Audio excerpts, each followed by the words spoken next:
Hello, hello. Welcome to Music as a Metaphor. This is Lyndol, and I'm doing some pre-recording shows right now due to a busy summer schedule. So because of that, I'm going to just be recording some things, and in particular today what I'd like to do is hit some mini topics. So the last few weeks, last week I went into great depth about recitals and the importance of recitals for both children and adults, and I got into some of my things I love to share, just my experiences as a music teacher for many, many years, as an educator, and also as an adult student myself. So I'm going to back up and talk a little bit about that first. And our first topic, I wanted to just close out the idea of why recitals are important for both students, young students, and adults, and how in particular you can use jazz jams and open mics to be like recitals. And also in particular, how this kind of goes into that concept of how can I keep from singing, which is, I've mentioned, is sort of coming even more full circle lately. So we're going to try to broach all of those subjects first. And then if we have time, I want to get into sharing a couple more of my songs. One in particular is a song regarding the narcissist empath, which I talked about sharing and actually shared last week and decided not to share what I shared. So I'm going to talk about that topic today a little bit, as well as another song that I wrote a long time ago called Reach Up. And it's really to get to encourage those that have really good hearts, and it kind of comes out of that narcissist empath discussion. So let's back up. My story, I've given it in full at times, but I want to summarize it here again quickly, is that I did play music as a girl. I played both, I was in choirs as well as in piano, but classical music in particular was never my passion. And part of it was that I had a very strong aversion to hitting the wrong note. So had I been more introduced to jazz when I was younger, maybe it was something that I would have taken to, or maybe not, I was also a bit silly, didn't necessarily have much of a focus on important things when I was young. I feel like it was a little bit lost in the 80s and just what was the silliness that we thought was so important back then. And also many of the musicians that I saw, I never, ever, ever wanted to be. So I quit piano lessons when I was maybe about 13 and continued to be involved in choirs, but never really sang solo at all, except for one brief shining moment in high school, which I write about in a recent blog that I'm posting. It should be up by the time you hear this. And it's about a full circle moment because I sang Hotel California. This one moment when I was in high school, I was with all of the drama kids, completely unveiled my soul in that moment. I just was fearless. I didn't have any fear. It was just this little duet performance we just did for fun. But it was one of the first glimpses I had that I even really wanted to do this, because I was so out of touch with myself at that point. I had no idea how much I loved singing, how much I felt a calling to do that. I really didn't feel a calling at that point. So I would be involved with choirs. I would be singing here and there. I would be playing around on the piano I had 5 years of piano as a girl, and I would be playing around with it.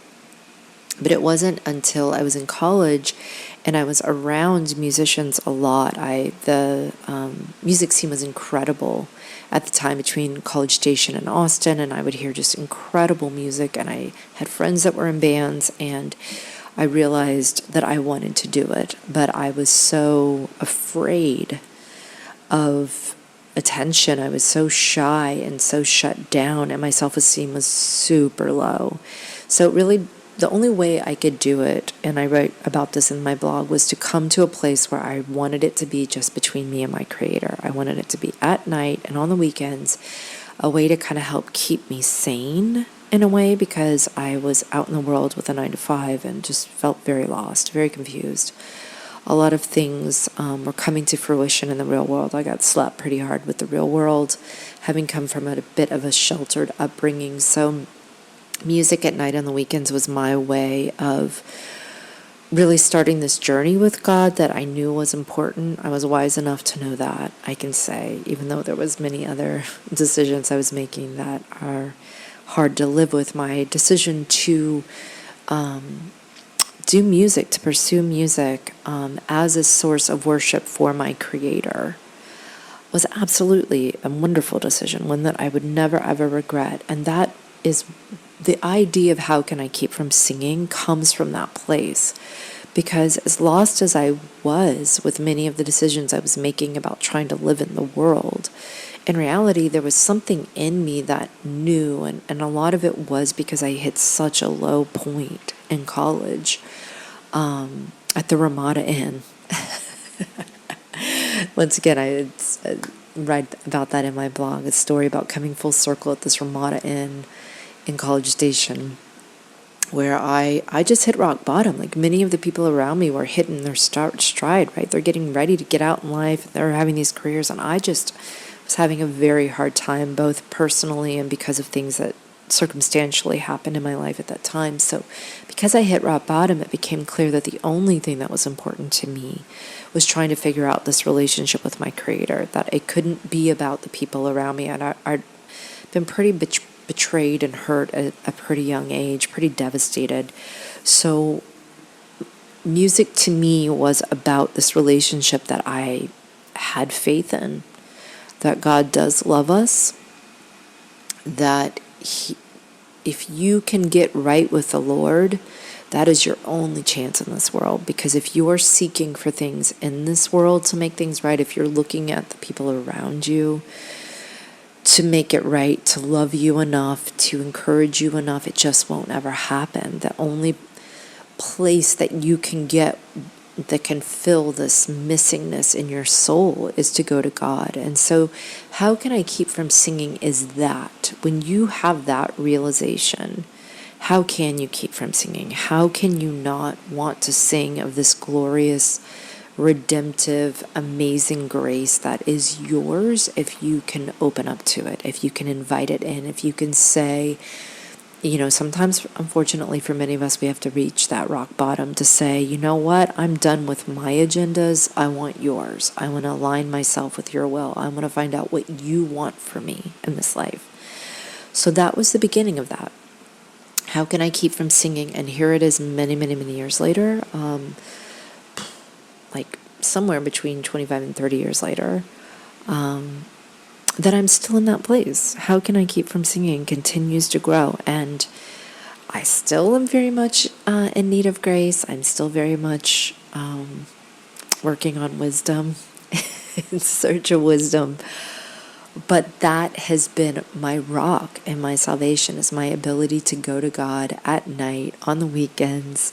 In many cases, I've been lucky enough to actually have it be my career, and to go to Him in the middle of those moments still, and it be about being between me and Him, and me thanking Him for what He's done for me, for saving me, for forgiving me, for bringing me out of the depths of some of the things that I've been in the depths of, and for slowly building my self-esteem and my confidence and my identity, not in my own works, but in my ability to stay steadfast in this relationship with Him. And for me, using music, singing, has been an important part of this. Now, I find it interesting, and I can't speak, I'm not a theologian, and I'm, need to be careful when I talk about some of these things, because I'm pretty sophomoric, I'll admit that. About some of these things, but I've heard recently about the throne room and the idea that there's this place where angels and beings are singing 24/7 to our Creator, and that it's all music. And I love that idea. I just love that idea. And to imagine being there, contributing to that. And it's not, I've talked about this before, it's not because our Creator demands it, it's because we want to, because that's how great His love is, and how so far beyond what many of us and our traumatized existence in this world has been. I mean, many of us don't even really understand the depth of the suffering that we've endured because it's so normal here, right?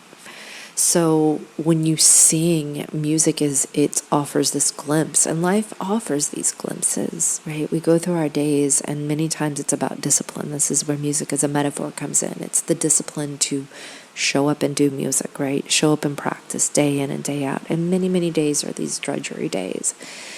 But then you get these moments, these glimpses of something so grand and so beyond this world that it makes everything here completely tolerable, if not, the way that many of the saints are, like a privilege to deal with the suffering here, because you so know it's only temporary. And one of these moments happened to me recently, and I'm releasing a music video. It should be up by the time I'm doing this show, or this show is being released on Free World. I came full circle, and as I mentioned, I had sung Hotel California when I was a girl, back in high school, when I was way too shy to do that on my own, and somehow this one glorious night with the drama kids, they brought it out of me. I was able to sing and get a glimpse of that joy of sharing my voice with others. And then in college, I worked at one of my low points, I worked at this Ramada Inn. And it was just a low moment in my life. I was so lost. My self-esteem was so low. I'd had many, many things happen, and I just wasn't even equipped to deal with them. There was a lot of just psychological, what would I say, like trying to cope, a lot of coping mechanisms. It would be many, many years before I'd be able to even deal with some of I guess I was in the middle of post-traumatic stress. It was a very low time. I would probably say it was the lowest time in my life. And from that moment in college, at some point it occurred to me, like I said, this decision to pick up music and do it, not for anybody around me, not for the sake of becoming a musician. That actually seemed like the worst thing in the world to become. I talk about that on another episode, but how much I dreaded my calling to become a musician when I finally listened to it. I was definitely like Job. I was running the other way. A whale sounded pretty great to me, rather than being a musician. But as I finally turned towards this, in the beginning, baby steps, always baby steps. It was just the idea that it was something that I would agree to do at night and on the weekends, just between me and the Creator, but I would spend some time doing it because, you need to actually put some time in. If you're offering up songs to the Creator, you don't want them to be, crap. So I was at that place, and so that was a turning point. And then all these years passed, right? And I don't know if you know my story, then many, many years passed, and I actually started to get the courage to do open mics, and that was in Austin in my late 20s, and then the courage from there to actually maybe be a music therapist, but that meant I needed more music schools, so then I got the courage to actually go back to music school, and then once I was at music school, I got bit by the bug of just wanting to do music all the time, no matter what, and that led into me actually pursuing a professional musician career and a music teacher in New York City for a decade. And the last 4 years, it was like towards the end of that time, it was like I was reaching goals I had for myself. Now, granted, you could say, well, you didn't have very high goals for yourself, because it's not like I ended up like Britney Spears or even what maybe many musicians would say is a successful musician. But for me, my goal, because I was coming into so late in life and because I was coming from such low self-esteem, just being able to be in the room with these musicians, to be in these levels with these musicians, to be a professional musician at all, making money from music, teaching music. It was a calling. I loved my days. It was the Brooklyn days. Okay, those Brooklyn days were a peak for me, and I actually did meet many of the personal goals I set for myself, goals I never thought I would ever achieve. And then once I achieved them, it was kind of like, okay, well, what's next? And in many ways, I'm still saying what's next on that, because everything shifted completely for me at that point. I'm still doing music. I'm, still teaching music. I'm still composing. I'm still out playing. But I've, like many people, the last 4 years have been sort of in a shifting world of trying to balance my personal life with my professional life and kind of figure out where I'm at this point. And in the middle of all this, I go to have a girls' weekend in College Station. Now, I haven't been back to A&M in many years. I mean, if ever. I think I went back one time since I graduated, and that was for this Girls' Weekend maybe like a decade ago. And I mean, I remember being amazed with how liberal A&M had become because it had been so conservative at the time. But other than that, I really didn't go down memory lane at all. It was like a night out with some sorority sisters. And then I agreed to meet this friend. Now, this friend is a friend that I've had this whole time, even though we've never really lived in the same city. Our lives have been very different, but we've stayed friends since those A&M days.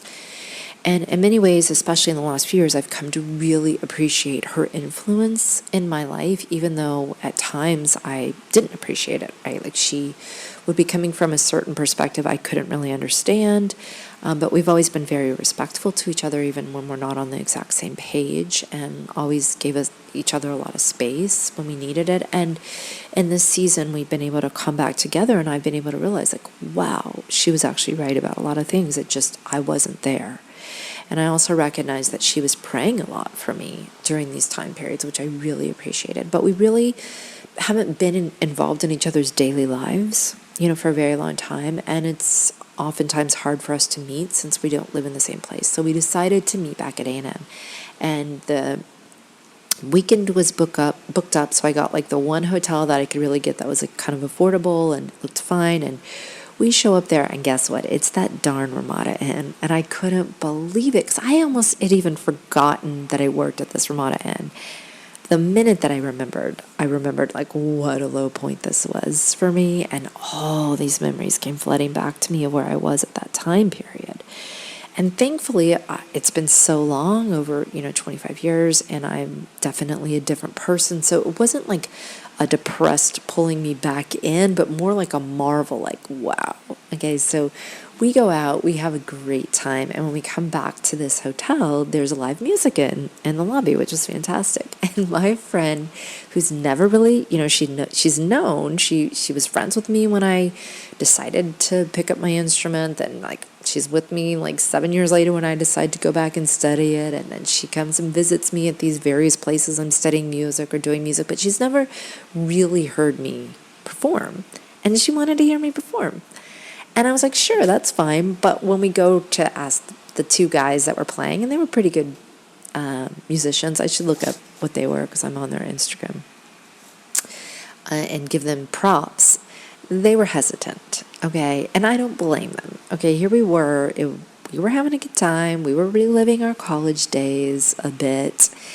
It's late night in the hotel. We do not look like serious people at this point. And when he asked me what song, I said Hotel California. Okay, this is just the song that came to my mind. Okay, I'm not really sure why, except that I guess when I was, which I've done a lot of, the singing pianist, late night, Hotel California always worked, right? And I know it really well. And so, often in these scenarios, it's good to do a song really, really well, or one that you've been practicing recently. And this was just the one that came to my mind. Well, I don't know. I guess the guy particularly didn't like it.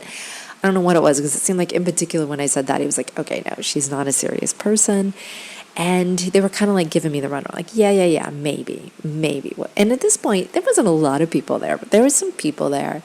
So I was like, yeah, no, you got it. But it's like, what can you say? Like, oh no, like, I'm a really good musician. Like, I've never been able to play that game, right? I've never been able to get into that pushy personality. Even all these years later, I have a lot more confidence in my ability, but I also never liked getting in a competition or having to push myself to the front to do it.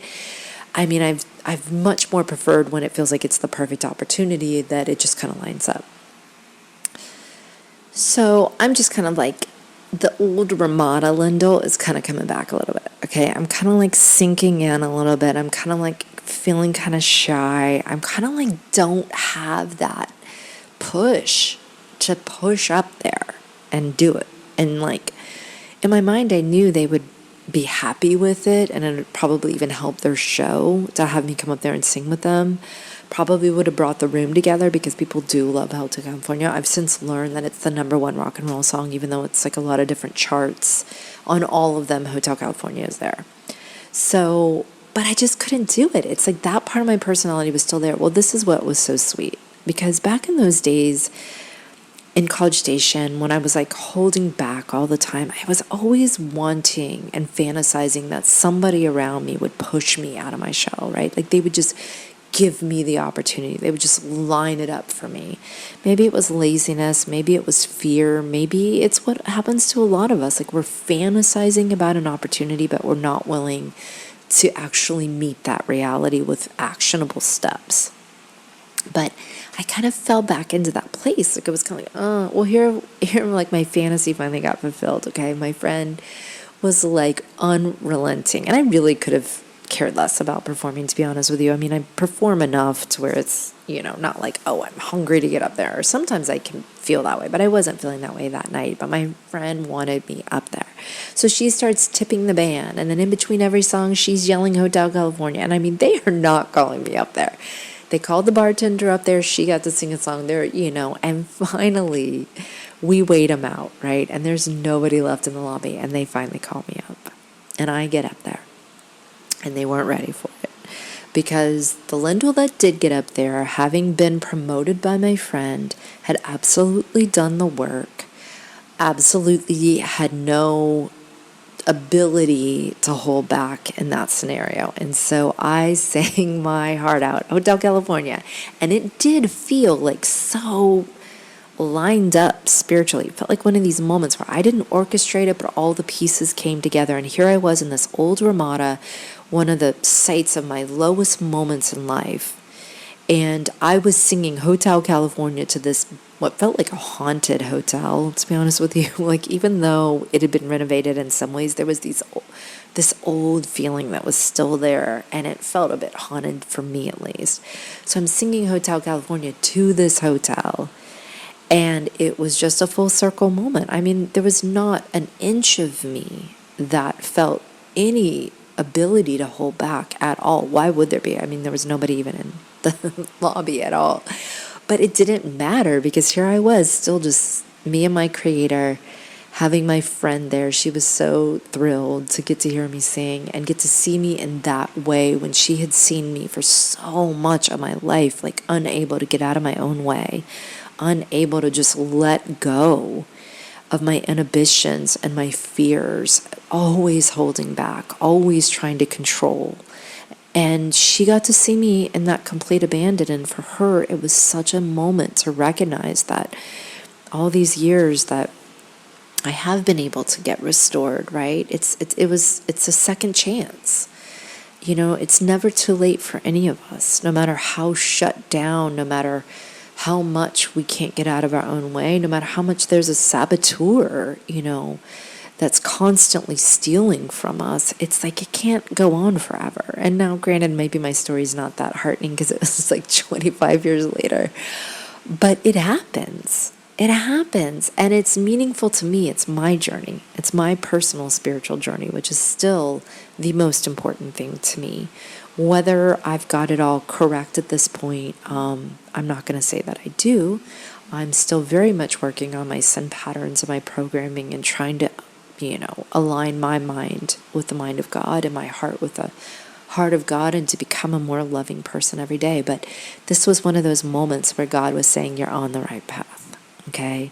You just got to keep going. And all those little things you do every single day, sometimes you get these moments that show you, like, you see they are adding up, right? The scales are being tilted in the proper direction. And this is music as a metaphor. This can be actually what it's like just from a singing perspective. The girl that sang before me, she was good. She was young, she was beautiful, she was good, but she was holding back. And this is one of the biggest things that happens to singers, is the inability to get out of our own way. Like, we can practice and practice and practice, but then we get up there on stage and we only give like 50% of our voice. I mean, it's happened over and over and over again to me. So I know exactly what it is. And I face these opportunities over and over again, trying to bring it every time. And sometimes I could, and sometimes I couldn't. And many times it was, just pushing the envelope to where more and more my confidence was built and I could let go. But the main thing that has to happen to really let go is that you really have to be okay sounding terrible. Like, you really have to not care what the people in that room think of you.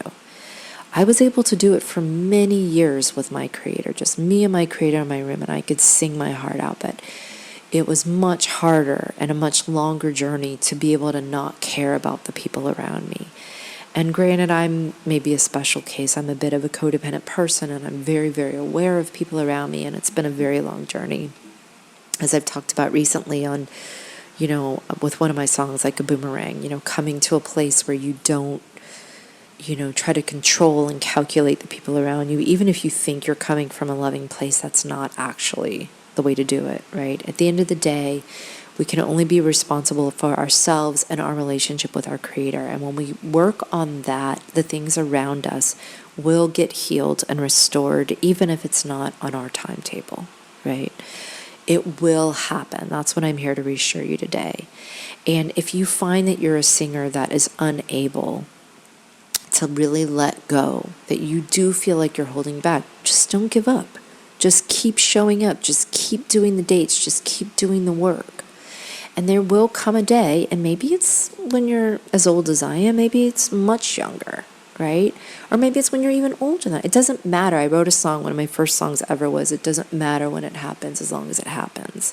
Because when it does happen, when you can get to a place where you truly don't hold your voice back and you really can sing exactly the way that you want to sing, and you're not afraid, it's not coming from fear at all,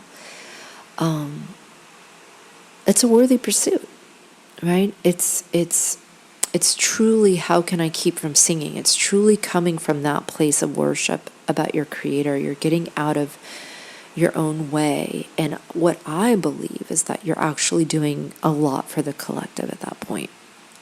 That you're doing way more than you realize for the place around you. So I felt like, and I've felt this way for a long time, that when you sing in a place like that, sometimes it's not just about the people you're singing to, it's about the places. It's about clearing the energy of places. So I felt like that's what I was doing that night. I was clearing that old Ramada in, letting it have a new life too, letting it be restored. Clearing it of, not only my bad juju that had been there, but a lot of the bad juju, restoring places, right? And this gets into a whole topic that I won't go for the moment. But just keep in mind that when you sing to your Creator, and that is truly where you're coming from with no fear, only love, that is powerful. That is very powerful. And I feel it. It's been reverberating through me since that moment. It's been echoing, and suddenly, like, there being these seismic shifts happening in my life. And it was just one of those moments. I just came full circle. I don't know where I'm going from here. I never really know these days where I'm going from here. But it's nice to have those moments of reassurance from God and Spirit that I'm aligned and I'm on the right path. And that's the only thing that matters to me. It doesn't matter what my path is as long as I'm aligning it with God's will. And that song, my friend was sweet enough to capture. For me, it's a little bit of a crazy recording, but I'm going to post that. So that should be up on my YouTube Friday night videos. And I'm also writing a little bit more about a blog about these full circle moments, because I really want to encourage other people, both musically speaking, to not give up on themselves, and that it is a worthy pursuit. I also want to do it as music as a metaphor from a spiritual level, that for me, music has always been that, my sort of outward, worldly symbol of this inward journey that I've been taking for a very long time. And that's very difficult to speak about. And so that's full circle moment as well with this podcast or this radio show that I'm doing, is that's where I'm coming from with music, and will always be that way. Whether I'm talking about the technique, it's always sort of a symbol for a greater reality that I still don't have the words for, but absolutely have faith in. And when you're coming from that place with music as a metaphor for growing your inner world, healing your inner world, healing your traumas, doing this great work of coming back to who you are, getting past programming in your life, getting past limitations, getting past what's holding you back, and using your music practice to do this. Because in many instances, and not always, but in many, it does seem to be a daily practice. It does seem to be something that needs to be worked on little by little. One of the analogies I like to use is I've drawn a picture of confidence in this person, and it's showing this form, but they're made up of a bunch of tiny little blocks. Right, these little tiny squares and different shapes, and all of those were different experiences where that person faced their fear, sat down and played or did something to sort of counteract some of these negative beliefs they might have about themselves. They did something to change the momentum in their life from being a tragedy to being empowered. And that builds your confidence, but it doesn't happen just one grand sweeping arc the way we always see it happen in the movies, where suddenly the underdog decides, oh, he's a superhero, and he goes, it's a million little moments that lead to that. And the same thing is what happened to me when I stood up there and sang without any inhibition whatsoever. It was coming from, over a decade of getting up and facing myself and my creator in a million different moments, a million different opportunities. Maybe not a million, maybe that's a slight exaggeration. I am a Texan, so I'm prone to exaggeration, but it's the daily work that we do that leads to the quantum leaps. That's what I'm trying to say here. It's the daily work of facing our music, facing our fears, facing our traumas. And it's little by little, and we don't even notice it. It's so gradual, and then suddenly you can have a full circle moment where you realize, beep, I just did a quantum leap, right? Quantum leap is in all of a sudden the electron jumps to the next ring because it's been filling and filling and filling on that ring, and then boop, there's a huge change. And I've seen that in nature and in music students, this is how the growth happens. Like, they can be gaslighting themselves into thinking that every single day they're showing up and it's doing nothing. They literally feel like they are getting nowhere. And then at some point, life will set them up to actually be able to experience their progress, to see the growth that they've made. And it will feel like a quantum leap, quantum jump. And in many times, it's been those opportunities that they took to share their music. That's been the time. So that's what I want to speak to about adults, because there's so many adults that when they pick up a music practice, they never even imagine the idea of sharing it with other people or getting in performance opportunities. There aren't the regular recitals for adult students, and many students are learning online these days, and there's not even necessarily a community for that. I at one point was trying to really foster an online adult community where we would have recitals, and it was very difficult to convince these adults the importance of these recitals. Many of them were just so humble, and that humility I love. They just wanted to be able to play music in their room by themselves. And I want to double back here to something I said earlier. I believe it was the last podcast about how when you get up and you perform, that can often be the best that you ever do, right? Like, you see this quantum leap in yourself. You see that you're playing on an entirely different level. And what is it that creates that? I've postulated that it's the adrenaline, that it's the pressure, that, you want to sound good, and that motivation sort of kicks in and you have a heightened sense of focus. I've postulated that maybe it's actually is the energy of the people that are paying attention to you, even if it's a couple of people, that you can take that energy and harness it and sort of have more brain power. Many of us are natural performers, and so this happens very naturally when we get ourselves up on stage. But I also wanted to mention that there's another dynamic too, and that is also that many times we play better when we're by ourselves in our apartment. There is that component too. It's not as simple as just practice and then get up in front of people and you're going to excel. Some people, it's more, it really is that way. Like some people can be, I've had students that are so ill prepared, but the minute they get in front of people, they just play well. And those I would say are truly natural performers. And many of them were on the spectrum and they had absolutely no qualms, no inhibitions about being in front of people. There was no holding back. It was not at all a part of their personalities. Some Asperger's and, different sort of diagnoses, I've seen that to be quite common.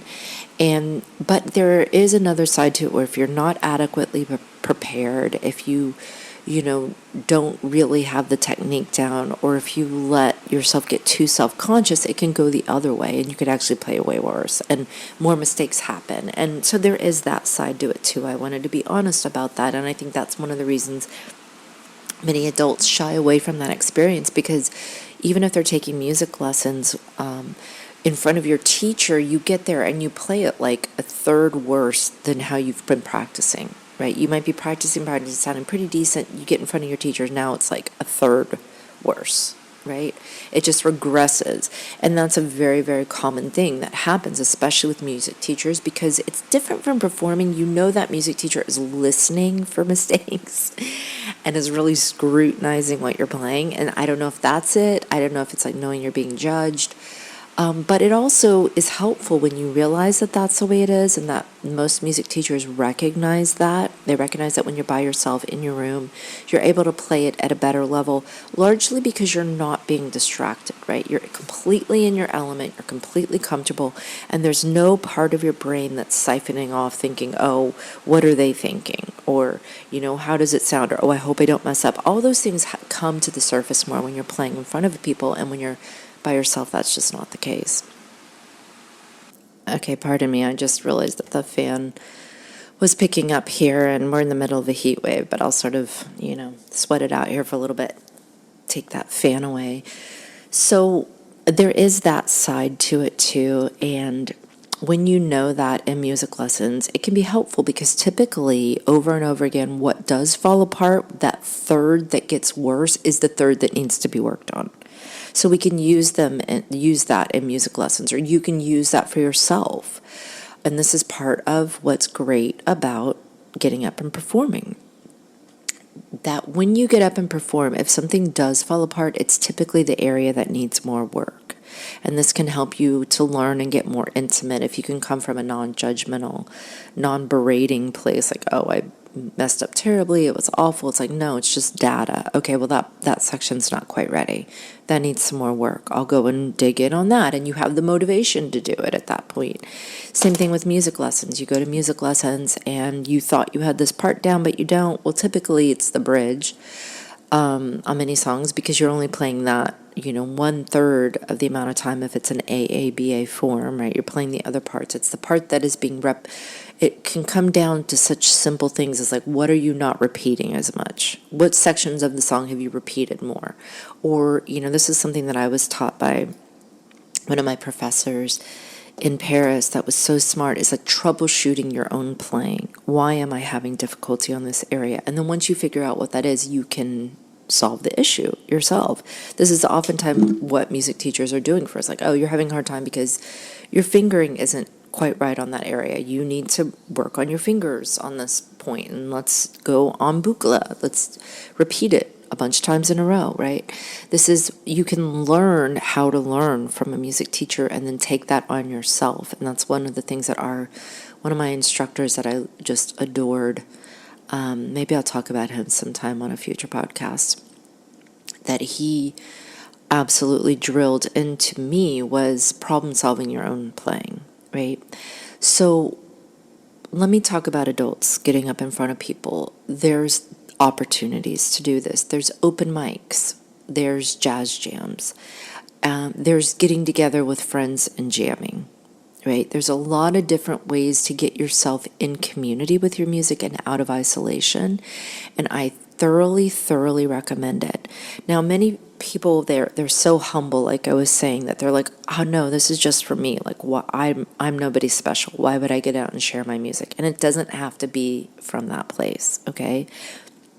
It can be from a place of, number one, recognizing that it's going to help you to progress in a much faster manner and a more enjoyable manner. Okay, because like I said, when you get up and perform a song, even when you botch it completely, you're still actually making more progress than sitting in your room for, a month working on that same song. It's just something about it. You're going to have to trust me. You're going to have to experience it for yourself if you haven't. There's another thing, and it's the satisfaction of being heard, right? There's just the level of, for many of us, it's this case. If we've been in our rooms working silently and we're pretty content with that, maybe we're introverts, maybe we're not the type of people who need attention. Maybe these are more the people I'm speaking to because other people are already out. It's almost like the whole point of learning music is to get out and play it for other people. But for the ones that don't recognize that, even you might not realize it, will feel such a fulfillment sharing your voice with other people, especially in a safe place, a safe community, where people afterwards will be like, hey, good job, and you're not doing it for that, but it does, it satisfies something in us to be heard, whether somebody likes it or not. It's just nice to get out there and express yourself to a room full of people, or a few people, or even like I've done many times, just to the building or just to the area, to just be out sharing your voice with the collective in some way, shape, or form. It's, a sense of belonging. It's a sense of stepping up. It's a sense of not holding back. And it also strips you of many of the things. It gives you the ability to face many of these character things that we have to face, like the part of us that will want to get into competition, and the part of us that will want to berate ourselves, the part of us that will want to be the best in the room. All of that stuff gets drawn to the surface. So if you're serious about, being somebody who wants to face their shadow self, well, these are great opportunities to have that shadow self come up. For me, I would be practicing and practicing, and I'd feel so ready. And then sometimes I'd get in these scenarios and a whole other aspect of my personality would come out. And I remember in particular, my first year in New York, I found a wonderful open mic. I was there every week. I would go to a 4 a.m., top-notch musicians, such a fun scene. And then as the night went on, it would be more and more comedians, because the New York comedians would be out, at all the different open mics. They would go to like 5 in a night, and then they would land at this one because it was open till 4. And so they were just working material. So, oh my God, that first year in New York was just wonderful. It was across the street from a cafe I worked at, and that cafe ended up being such an interesting place too. And such a fun time. And in that place, I would find that I'd be sitting there and I'd be watching people all night get up on stage and just soak up the attention and be like, that's not me, that's not me. And then I would find that when I finally got on stage, it was hard to get off. Like, I would want to keep playing every time. I remember I told Nico, the sound guy, about it, and he would just sit back there and watch these. He was so great, such a good soul. And he made it such a safe, fun environment for all of us to be there. And he laughed so hard. I thought that was the funniest thing, because I was just got back there and I said, what is it about being up there that just makes you not want to get off? Because he was always having to kind of like pull the cane and get people off stage. And he thought that was hilarious. So, there's these open mics, these jazz jams. They're more than just you showing up, and showing off. Right? It's really about your own growth. It's really, the final reason. That particular open mic I was at, it was more about songwriters. So it would help me to finish songs. I had a reason to finish songs, which is one of the biggest things for songwriters, is a lot of times we have to put deadlines on to finish a song. It's one thing to start a song. That's super fun. It's much harder to actually finish a song. And a lot of times we need a deadline to do that. So these open mics, these song circles, whether they're, out at a place, whether they're online, whether they're with friends, whether they're high-level jazz jams, whatever it is, it being in some kind of community and getting up and performing, it's going to bring out the best of your playing. And there's a certain point where if you really do want to develop your voice and your talent, I highly recommend that you bring it in. you're going to be uncomfortable. You're not going to want to do it. Okay, most of the time you're not going to want to do it. But you will find if you will actually get out and start to participate in some of these things, that you will find it is so rewarding that then you do want to start getting out more. And you'll recognize what I'm talking about, this quality of uplifting your entire playing just by getting out and sharing your voice a little bit. You know what? Making your own videos, doing your own little YouTube channel, even if you have 5 people listening, same kind of thing. It's giving you external deadlines. It's bringing your craft out into the world, and the feedback loop back into your playing will elevate it far more than you can do completely in isolation. Now, if in isolation is the only way you can do it at this point, no problem. Stay there. As I mentioned, that book Mole Music demonstrates that we can be doing a lot just by learning an instrument in your room. So I don't want to shame anybody for not wanting to get out and do that. But if there's at all, if any of the words that I'm saying to you, if you feel a call to do that, then it might be time. And for the people who aren't ready, just keep in mind you might be at some point. That's certainly what happened to me. For like 5 years, I never intended to share my music with anybody, but there came a point where I realized I did. And when I did, the right opportunities showed up. I've been dreaming the last 4 years of doing an online mic, a very, very safe environment for people to come on once a month and share music, work on songs. The thing is that, I have to stay online at this point just due to my traveling situation. But I know many of us have gotten really tired of being online. But I will say that for a lot of adults, online is still the way to go because we just have too busy of a lifestyle, right? And just being able to click in online and click off online, sometimes that's just the best way to do it. And I've been exploring some different alternative platforms besides Zoom, since Zoom has gotten really bad with the sound technology. They just don't really care about music lessons, and it's not catered to that. And it seems like in the last year it's gotten way worse. So I'll have maybe more information on that, as that's one of my big projects, is looking at a platform that would not only make online lessons like a better experience, not to replace in-person lessons, because I absolutely think that person-to-person is the way to go. Performing in front of people is the way to go. I'm definitely way more into all of that. But I'm also into looking at the Rudolf Steiner version of technology. Like, technology is here, and there's times when it, is necessary and helpful. And how can we, not be a slave to the technology, but use the technology, be the masters of the technology. So I'm looking at platforms, and if that's the case, maybe I'll be able to launch soon an open mic, a safe space for people of all levels to be able to come online and share a song once a month with each other. The final reason to do this is also the inspiration you get from hearing other musicians. And it is so true, because motivation is a factor, right? There's peaks and valleys. It's a long journey with music. Music is a metaphor, same thing with the spiritual journey. And there's times when you need to be inspired. You need to be motivated. Full circle moments can do so much for that, but you can't demand these full circle moments. So another way is just hearing other musicians, right? Now you can go and hear professional musicians, and a lot of times it's very inspiring. Like when I'm in front of an actual master's canvas, like Monet, like seeing Monet and Musée d'Orsay, I went home and painted for a week straight, just the pure inspiration of it.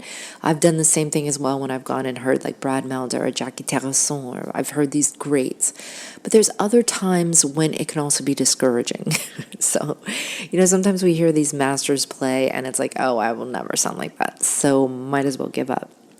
So that's why it's also good to hear other musicians that are in process, in journey, different levels. And you just never know where that inspiration is going to come. But a lot of times it's just the courage that they had, the way that it was that I was inspired by these children playing. It wasn't that the song they played per se, for some of them, it wasn't that I thought, oh, look at that technique and look at that song and oh my gosh, I want to play like that. It's not that. That's more of an envy, right? And that can be a motivator. being jealous, you can turn that into like, why am I jealous of somebody? Well, that's something in me that I need to get in touch with, right? So you can flip envy and jealousy on its head that way. But even better is when you're inspired, when you just recognize that somebody is stepping into who they are in that moment, and they're living that fully, and they're not holding back. And it inspires you to do the same, to own wherever you're at, wherever level you're at, whatever styles you want to do in music, whatever voice you have to offer, you own it, you present that, and in that you recognize that you are doing everything you can to step up for the collective in a humble way, not trying to be somebody you're not, but just owning and embracing exactly who you are and stepping up in that way. In that way, I think maybe rather than get into the Narcissist Empath song, which I'm going to push off again for another week, we'll see when we get to this, I want to share a song with you that I wrote a long time called Reach Up. And I wrote this song from such a strange place, and I really did write it a very long time ago, like over a decade ago. And it is the title track of my first self-produced album, Reach Up. And it was about community. It was about getting people together, but it was also about those unsung heroes in society that we don't give any credence to. It wasn't about being a social justice warrior where you're out getting all the attention for helping people. It was in particular me thinking of an aunt of mine that I had who had a lot of disabilities. Now, if she had been raised in this time period, she probably would be in a different ballgame. She probably would be much more of a functioning member of society. I don't know, but she had some developmental issues. She was held very close to home, never was able to really leave my grandparents, and she was funny, okay? But more so when she passed, I had this dream about her, and in it she was like Captain Adama of Battlestar Galactica. And it was this feeling like she was actually way more important behind the scenes than people realized. And that she had been a prayer warrior. She didn't have any kids herself, but she had been so actively praying for people in our family. And that she had been doing more, that her soul has sort of taken this humble form in the body, but had really transcended it in this beautiful way. And so the song was like that. It was about unsung heroes in society that aren't getting any accolades. They're not in the spotlight. They're not necessarily people that other people admire and look to and say, oh, look at that hero. But they're in a very humble way behind the scenes because of the purity of their heart, doing so much for the collective to reach up, reach out. And that's what this song, the hook line of the song is reach up, reach out, and relax now. And I think we could all use a dose of that right now as things kind of seem pretty intense, to sort of own where we are and continue to reach up and reach out to create, but then also remember, just go ahead and chill out a little bit because things we're in for a wild ride. Oh, before I play it too, I want to remind active listening. So try to stay for the whole song.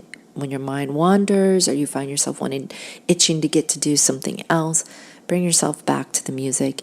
Listen to the lyrics. Listen to the instrumentation. Pay attention to any sensations in your body that might come up. Stay embodied and present for the full song.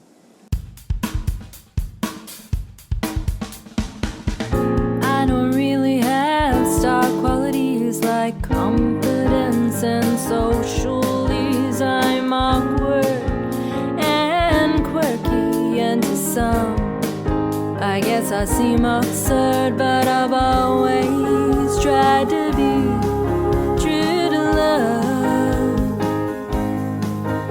Yes, I've always sought earnestly for peace. Fools like me are rarely seen in the limelight of the earth. We work quietly and modestly in a guise that was some kind of idiot, but we've always tried to be true to love. Yes, we've always fought earnestly for truth. 'Cause one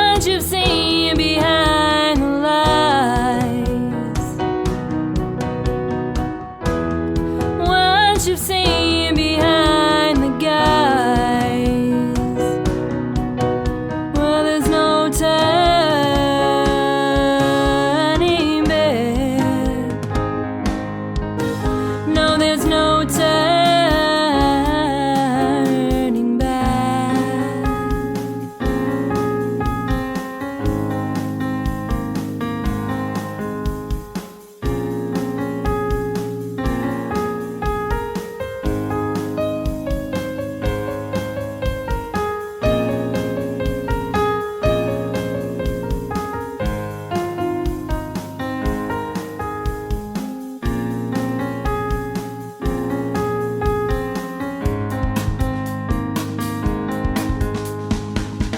It's insanity that runs the systems of the world, and the sane, they get pushed to the fringe. But you can solve the problems from the same mind that created it. You can't solve the problems from fear. No, you can solve the problems by hating everyone, including yourself. You can't solve the problems alone. So reach up, reach out, and relax now. Reach up, reach out, and relax now. Reach up, reach out, and relax now. Reach up, reach out, and relax now. Reach up, reach out, and relax now. Reach up, reach out, and relax now. Reach up, reach out, and relax now. That song, it just says it all for me right now. So thanks so much for tuning in today as we close out this discussion on full circle moments. Once again, you can check out that Hotel California video on my YouTube. That's Lyndol Descant, LYNDOLDESCANT. And you can find me on Instagram, Twitter, YouTube. That's mainly where I am, at least at this moment. And I put out weekly videos that are designed to uplift and inspire your own musical journey, or just ignite your creativity and inspire you to truly align with your highest and most empowered version of yourself. Thanks so much for tuning in to Music as a Metaphor. I will be back next week with more topics on how to use music to further your spiritual journey. Hear its music ring. It sounds an echo in my soul.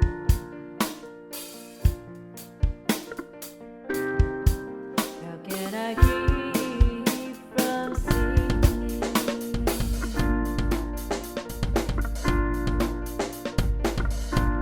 Follow the tempest loud and clear.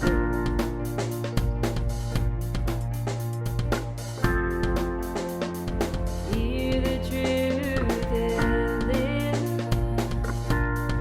though the darkness round me grows.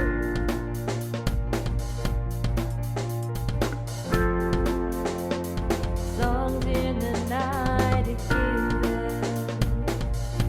the storm can